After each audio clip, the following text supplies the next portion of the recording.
U.S. Immigration and Customs Enforcement is preparing to issue new guidelines to agents that could sharply curb arrests and deportations of immigrants in America. The change comes as President Biden attempts to assert more control over an agency afforded very wide latitude under the Trump administration, according to memos and emails obtained by the Washington Post. While Immigration and Customs Enforcement's new operational plans are not yet final, interim instructions sent to senior officials point to a major shift in enforcement of immigration laws. Agents are no longer going to seek to deport immigrants for crimes such as driving under the influence and simple assault, and instead are going to focus on national security threats, recent border crossers, and people completing prison and jail terms for aggravated felonies. Acting Director Tay Johnson said, generally, these convictions would not include drug-based crimes for less serious offenses, simple assault, driving under the influence, minor money laundering cases, minor property crime cases, minor fraud, tax crimes, solicitation, and charges without convictions. The Biden administration is attempting to reorient the Immigration and Customs Enforcement, a law enforcement agency that has seen its priorities wildly swing from one president to the next. But frustrated ICE officials, it's not easy to change people overnight. They're frustrated now, and they say they're taking, the Biden administration is going to take away agents' discretion from arresting people who they think should be deported. And it's going to severely constrain their ability to go out in the field and find immigrants who are deportable. Yeah, that's the whole point, okay? The Biden administration, exactly, Mr. Frustrated ICE official, that's the exact point. The Biden administration wants to focus on deporting people who have aggravated felonies, which are serious crimes, who are potential security threats for terrorism in the United States of America. Those are the people that they should be concentrating on. Somebody who makes a minor error, especially now, we've seen it, okay? If you're black, brown, a minority, you are extraordinarily more likely to be arrested in the United States than a white man, okay? Which means that if you are black, brown, or a minority, you're getting arrested for minor offenses that ultimately would lead to deportation. ICE officials have still said that if you are unlawfully in the United States, you can be subject to arrest. It's not that they're not going to arrest you. It's just they're going to change their priorities. So let's see what happens. And by the way, their top priorities are drug trafficking, aggravated felonies, sex crimes, and serious felony assaults, and obviously murder. We found out yesterday, Yo-Yo and Vanessa, it is the year of what? The ox. The ox. Correct. So happy Chinese New Year, Brad Squad. It begins today, February 12th. It is the start of the new lunar calendar. Each year is assigned one of 12 Chinese zodiac signs. And this year, in 2021, we got an ox. Now, some historical figures who were born in the year of the ox, they include Napoleon Bonaparte, the conqueror of Europe in the 1800s. Vincent van Gogh, who cut his ear off for love. Never sold a painting, but do you know in his life, Vincent van Gogh never sold a painting, never made one penny, earning income as an artist, and now one of the most famous artists ever to live on the earth. That's kind of foul. I didn't know that. Yeah. Never sold a painting. Never sold a painting. Charlie Chaplin. And cut off his ear. And cut off his ear for love. He was in a psychiatric ward for many years. You know that famous painting, which is in the Metropolitan Museum of Art right here in New York City, Starry Nights, with the really thick blue. He did that when he was in a psychiatric ward. He was off the rails when he was making that. I didn't know that. Yeah, he was off the rails when he was making that one. Wow. And it's beautiful. Yes. Masterpiece. Yes, it is a masterpiece. It's crazy, right? Literally. Also, Charlie Chaplin, born in the year of the ox. Walt Disney, also known for Mickey Mouse, born in the year of the ox. One of Yo-Yo's favorite presidents, Richard Nixon, Born in I thought you was about to say Barack Obama. no. Richard Nixon. Yo-Yo was like, who? I was just double checking that you were not an imposter. Now I believe. absolutely not. Now I believe you are the real Yo-Yo. Margaret Thatcher, Morgan Freeman, Bruce Springsteen, and one of Yo-Yo's favorite presidents of all time, Barack Obama, also Oh, There. born in the There year it of is. the ox. Princess Diana, George Clooney, born in the year of the ox. Wow. Do you find George Clooney a handsome man? He's older now. Do you go for him? So him. So handsome. So him. Really, even at do his. you think he's handsome, or is it just his swag? I think it's a good mix of both, but he's easy on the eyes as well. Like, what do you guys want me to tell you? I don't mind. I don't mind this George Clooney movie. What you mean? Right. What's your favorite George Clooney movie? Ocean's 12, Oh, okay. Like, it doesn't get any better than those. right? Ocean's for your 12 is a good great George Clooney movie. That was a good one. I like those. In addition to China, the Lunar New Year is also observed in other Asian countries, South Korea, parts of Southeast Asia. So from the entire crew of Bradshaw Live, we wish everybody a happy Chinese New Year. On the first day of the Chinese New Year, an impeachment going on right now. And I was just telling Jill, you know what? I think that we got to stop talking about Trump. You want to know why? There's no such Why? thing as bad publicity. Why is Donald Trump, who is no longer the president, who can't get on Twitter, the number one story in America today still? It bothers me. That man. It bothers that me. man, It bothers me. He loves the to be in the limelight. the best thing the world can do is stop talking about him. I agree. The best thing Literally. the world can do is stop talking about him. So let me fill you in. The Democrats want to impeach him. The Republicans still love him. He will not be impeached. End of story. They'll vote later today. Ngozi Okonjo-Iweala. Weila? Maybe Weila. You know, Weila. she received the Biden administration's strong support to become Director General of the World Trade Organization. She is a Nigerian finance minister and worked at the World Bank for 25 years, and she is on track to become the first woman and first African to lead the World Trade Organization. Wow. Yeah. So that's Wow. nice. That's so. I love to hear stories like Nigeria that. representing. Yeah, that's nice. We also have to talk about coronavirus because It wouldn't be it wouldn't be a day in it wouldn't be a 2021 day. if we didn't. Correct. Our friends at Johns Hopkins University now says 60 million people have recovered from coronavirus. And the United States, 476,000 people dead. The UK coronavirus variant is posing a growing threat to Europe, and the World Health Organization warned that shutdowns may be necessary across the region if it becomes a dominant strain. The good news is that Dr. Fauci has said come April 1st, there will be enough vaccine available that anybody who wants to be able to get a vaccine should be able to make an appointment to get one. The key thing is they're going to have enough vaccines. Do they have enough people who know how to give the vaccine in your arm? Can't just, just have any random Joe do it. You need to be trained at least a little bit, I would assume, right? No, I agree. So that's Yeah. good. That their biggest issue now is the actual staff can just do the, what they call the jab.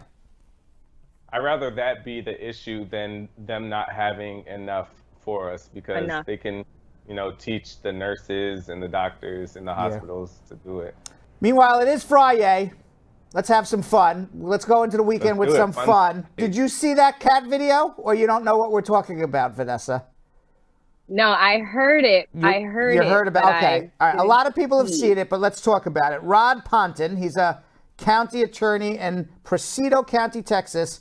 He recently found himself unable to figure out how to turn off the cat filter on his Zoom call during a hearing on Tuesday in the Texas 394th Judicial District Court. So, all us lawyers, in every state, court is in session, but it's in session by Zoom now. It's very rare that lawyers are actually going into court. So all the hearings are being done by Zoom because the judges, they don't want to get COVID. The lawyers don't want to get COVID. The defendants don't want to get COVID. The plaintiffs don't want to get COVID.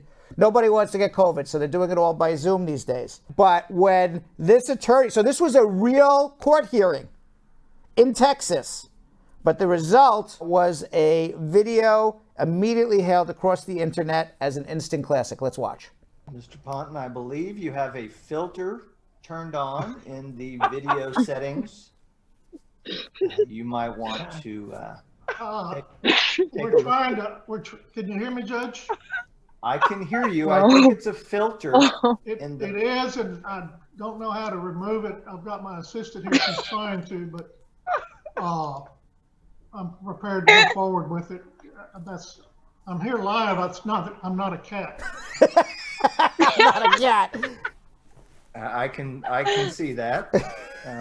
I think if you click the up arrow next to this. I'm not a cat. That's the best line. That is the best line.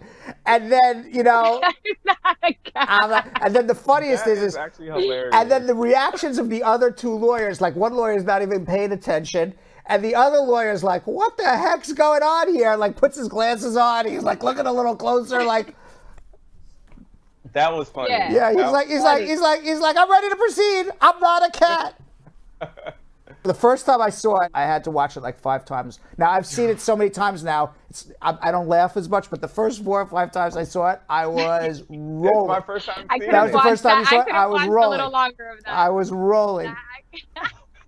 When he looks down, that part. You know, the schmoozing with Brad side, if we can get the schmoozing with Brad side, take that down a second. And what's also classic is the other lawyer. He's like, what the heck's going on here? And he's like getting closer and closer. He's putting on his glasses. And the cat lawyer's going, I'm not a cat.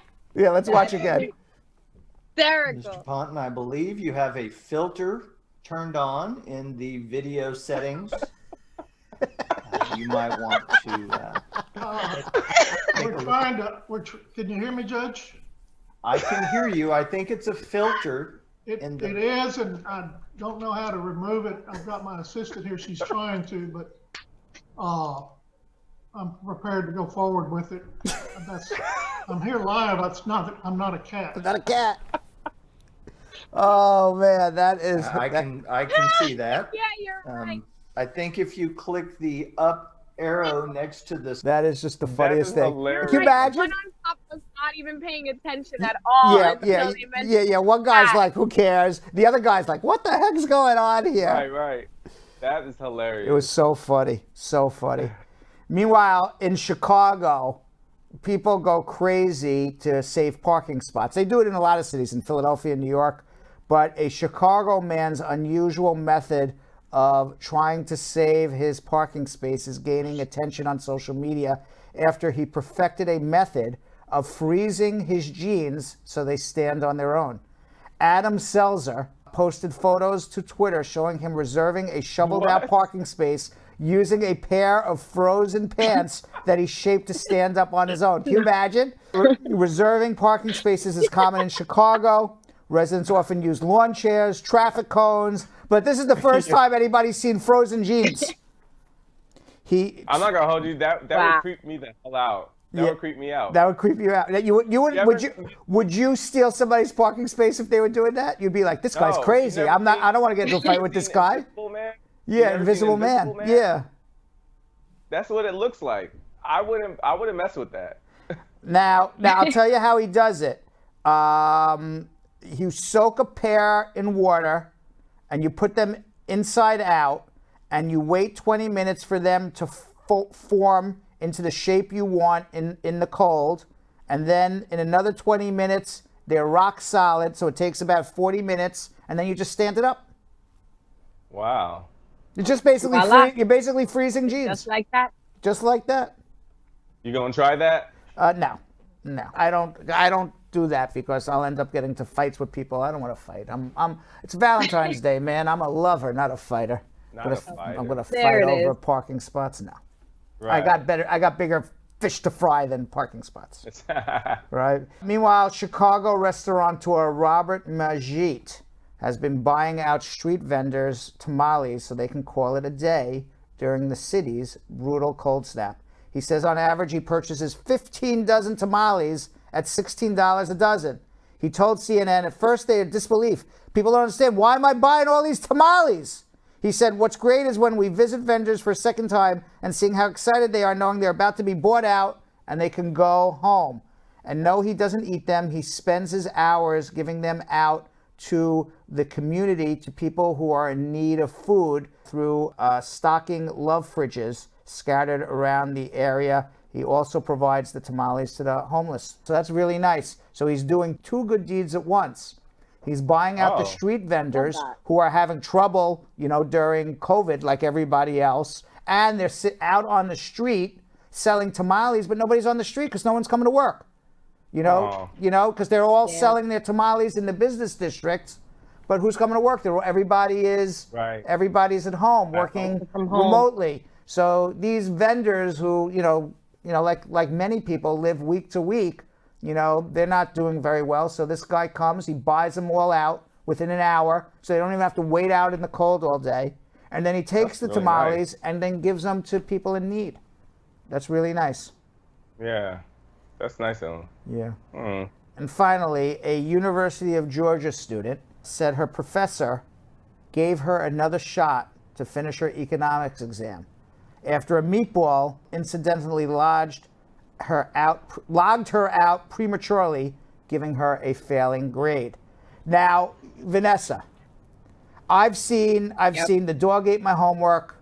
I'm sick. Okay. Have you ever used the excuse in school, college, high school, a meatball shut off my computer? Have you ever thought of even using that excuse? Listen, man, I'm pretty clever, but that's not one on my list. Yeah, it worked. No. The meatball worked. You know what? This guy, Sam Lee. We don't know if a meatball would have shut off his computer. We're going to find out how in a second, okay? But you know what? The teacher fell for it. He was eating his sandwich. He claims he was eating his sandwich while taking the test. When a meatball fell out of the sandwich onto the keyboard, it hit the escape button and closed the entire browser. What? Oh, it's a woman. Sam Lee is a woman. She said she was initially more worried about her sandwich and computer that one of them would have been ruined. But when she realized the screen she was taking the exam on was no longer there, she began to panic. I then took about 6 hours to write an email to my professor and sent it later that night. The letter in part read, Dear Professor Lashstraps, I had some technical difficulties and outside of distractions during the test today, something hit my computer and caused it to submit the test when I had less than half of the questions answered. By something, I mean it was a meatball that had tragically fallen onto my keyboard. I was taking the exam. She concluded her email to her professor by asking if she could take it again. I would say the professor is a sucker. I don't believe such a sucker. That is a sucker. That I would have said too bad. Go ahead, Yo-Yo. I would have said too bad. Don't eat a meatball when you're taking your exam. Take your exam seriously. My mom always told me, don't eat while you do your homework. That's right. Don't bring food around your schoolwork. Go ahead, Yo-Yo. Defend this one. Go for it. I think it depends on the student. If the student is a screwball who always comes up like, one of those clowns in class, like I wouldn't believe him. But like if it's a student that is an actual good student, an A or B student, like never have any problems with them, I would understand and I would believe it. I believe that when you are in university, you're an adult, and sometimes. Wait, this is university or high school? College, and sometimes college. and sometimes you have to you have to be treated like an adult. Because in the real world, if you were working on a project for your boss and you said, oh, by the way, I was eating a meatball over my computer and it dropped and I deleted the project and now we're going to lose the account, you don't get a do-over. Your boss won't say, okay, well, don't eat meatballs while, too bad. You may even lose your job. Well, I think this is not kindergarten. This is a university. If I was the professor, I would have been like, next time, don't eat when you're taking an exam. And I feel like we would be two different professors. You know, there's different styles of teaching. Right. Me personally, like when I was a boss, I was really cool at Abercrombie and Fitch. I let them, you know what I mean? I was the cool boss, but like I made sure that they got the work done. So like if I did allow them to go and do the test over, I would make sure that is like, you have 2 hours to get it in, go home right now and do it right now, whatever that case may be. I wouldn't be like, oh yeah, just like all free willy-nilly. I would make sure that like they still learn from their lesson, but I'll give them a chance, man. The world is tough out there. I say give him an F and learn your lesson. Don't eat while you're taking the I test. wouldn't do that.